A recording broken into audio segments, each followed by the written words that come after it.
प्रधानमंत्री से मेरी कोई उम्मीद नहीं है,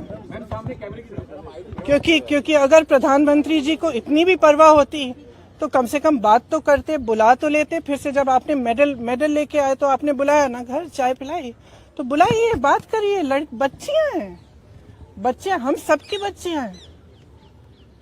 और मतलब क्या कह रही, ये कह रही है ना कि हमारी 2024 का इलेक्शन है, अब भगवान जाने। मैं आपसे पूछ रही हूँ कि भाई इस आदमी को बचाने के लिए इतना सारा क्यों किया जा रहा है, जब इतनी सारी लड़कियां जिन्होंने देश के लिए इतना किया है, अपने परिवारों के लिए किया है, प्रदेश के लिए किया है, देश के लिए किया है, और इतना मतलब पर्सनल संघर्ष है इनका, आप देख सकते हैं। इन्होंने इतना किया है और आप उसको बचा रहे हैं। भाई इनको बचाओ ना। हमारे देश के बारे में ये क्या कहता है अगर हम अपने बच्चियों को नहीं बचा सकते? देखिए, आप भी जानते हैं, हम भी जानते हैं कि कमेटियां क्या होती हैं। बात टालने का काम होता है कमेटियां। हम कमेटी बना रहे हैं, आप कमेटी के साथ बात कर लो आप, और फिर बात खत्म। यही चाहती है ना सरकार। क्यों? चाहे आप उत्तर प्रदेश के एक गाँव में देखिए, चाहे कहीं पे भी देखिए, जब महिला का शोषण होता है तो सरकार मौन हो जाती है, चुप हो जाती है। उस बेचारी महिला को हर जगह जाकर एफआईआर दर्ज नहीं होता, एफआईआर दर्ज होता है तो उसकी कॉपी नहीं मिलती। ये कोई नई कहानी नहीं है, लेकिन इन लड़कियों में इतना दम है, इतना आत्मविश्वास है और इतनी करेज है, ब्रेवरी है कि ये लोग खड़े हैं और कह रहे हैं कि हम ये होने नहीं देंगे। तो पूरा देश, मैं आपको बता सकती हूँ कि प्रधानमंत्री जी पहचाने नहीं पहचाने, इनके मंत्री पहचाने नहीं पहचाने, इनकी सरकार पहचाने नहीं पहचाने, पूरा देश इनके साथ है, पूरा देश। और सिर्फ ये सरकार उस आदमी को बचाना चाहती है। सबसे पहले उस आदमी को उस पद से हटाइए, सबसे पहले। प्रधानमंत्री से मेरी कोई उम्मीद नहीं है,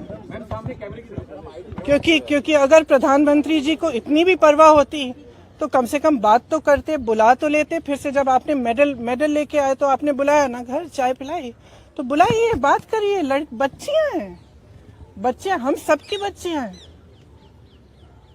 और मतलब क्या कह रही, ये कह रही है ना कि हमारी 2024 का इलेक्शन है। अब भगवान जाने। मैं आपसे पूछ रही हूँ कि भाई इस आदमी को बचाने के लिए इतना सारा क्यों किया जा रहा है, जब इतनी सारी लड़कियां जिन्होंने देश के लिए इतना किया है, अपने परिवारों के लिए किया है, प्रदेश के लिए किया है, देश के लिए किया है, और इतना मतलब पर्सनल संघर्ष है इनका, आप देख सकते हैं। इन्होंने इतना किया है और आप उसको बचा रहे हैं। भाई इनको बचाओ ना। हमारे देश के बारे में ये क्या कहता है अगर हम अपने बच्चियों को नहीं बचा सकते? देखिए, आप भी जानते हैं, हम भी जानते हैं कि कमेटियां क्या होती हैं। बात टालने का काम होता है कमेटियां। हम कमेटी बना रहे हैं, आप कमेटी के साथ बात कर लो आप, और फिर बात खत्म। यही चाहती है ना सरकार। क्यों?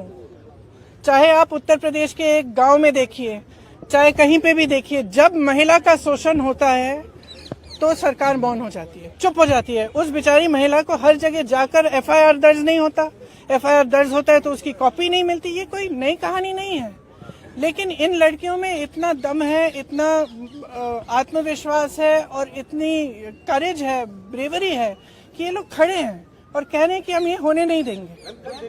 तो पूरा देश, मैं आपको बता सकती हूँ कि प्रधानमंत्री जी पहचाने नहीं पहचाने, इनके मंत्री पहचाने नहीं पहचाने, इनकी सरकार पहचाने नहीं पहचाने, पूरा देश इनके साथ है, पूरा देश। और सिर्फ ये सरकार उस आदमी को बचाना चाहती है। सबसे पहले उस आदमी को उस पद से हटाइए, सबसे पहले। Study BSc Nursing and GNM at Saint Martha Institute of Nursing, Guwahati.